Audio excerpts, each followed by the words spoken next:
Assalamualaikum warahmatullahi wabarakatuh. Perkenalkan, nama saya Nafri Banyo. Saya mahasiswa aktif semester 3 dari jurusan Kesehatan Masyarakat Universitas Negeri Gorontalo. Ini saya akan menayangkan sebuah video mengenai dampak vape bagi kesehatan tubuh kita. Saya lebih jelas, sekarang kalian nonton videonya ya guys. Selamat menonton.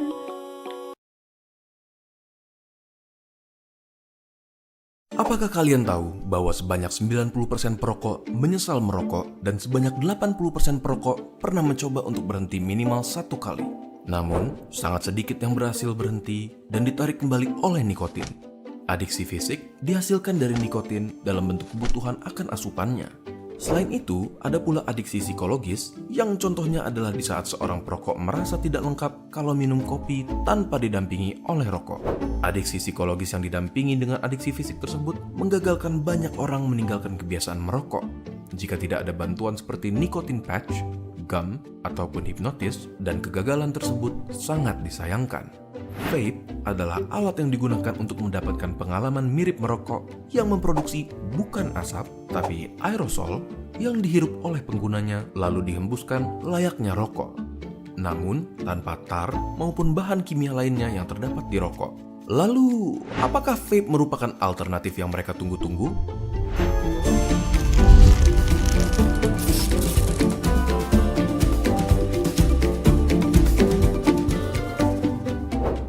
Jika kalian sudah menonton video kami yang sebelumnya mengenai rokok, kalian pasti tahu bahwa merokok melibatkan pembakaran tembakau dan beberapa bahan kimia lainnya, dan membuat penggunanya kecanduan akibat kandungan nikotin di dalamnya.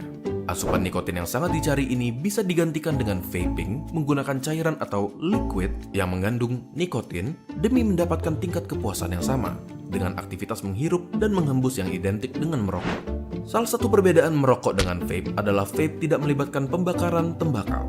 Vaping melibatkan proses mengubah suatu cairan tertentu menjadi suatu aerosol, namun tanpa harus menghirup tembakau dan ribuan bahan kimia lainnya yang kita dapatkan saat merokok. Walaupun tidak sepenuhnya, hal ini mengurangi risiko kerusakan terhadap paru-paru dan jantung.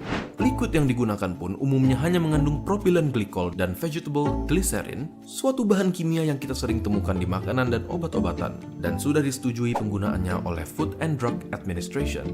Terlepas dari fakta bahwa terdapat risiko bronkiolitis atau sering dikenal dengan sebutan popcorn lung dan beberapa penyakit lainnya, forum di seluruh dunia mengklaim banyaknya orang yang berhenti merokok sepenuhnya dengan transisi ke vaping dan bahkan mengklaim merasa lebih sehat dari di saat masih merokok. Perlu kita ingat bahwa walaupun vape diciptakan pada tahun 1963, vaping baru mulai dikenal pada tahun 2001 dan tidak ada konklusi yang layak untuk menyatakan efek jangka panjang untuk vaping. Untuk sekarang, vape memang dianggap sebagai alat yang berpotensi karena resiko kesehatan yang jauh lebih rendah dari rokok. Salah satu faktor yang perlu dipertimbangkan dengan penggunaan vape mungkin adalah stigmanya, di mana masyarakat cenderung tidak bersedia berpikiran terbuka mengenai vape karena menganggap vape sama dengan merokok, dengan menghirup dan menghembuskan asap, dan tidak bersedia menerima penjelasan bahwa yang mereka kira adalah asap ternyata merupakan aerosol bebas tembakau maupun tar. Kami sama sekali tidak mendukung maupun mencegah kalian dalam menggunakan alat ini, karena kami mempersembahkan fakta-fakta ini dari sisi kesehatan dan gaya hidup untuk dijadikan pertimbangan bagi kalian yang berniat berhenti merokok.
Gimana?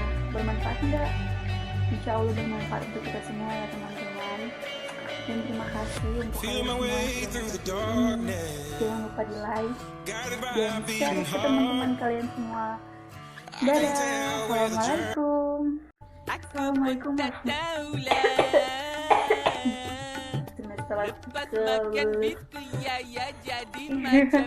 wabarakatuh.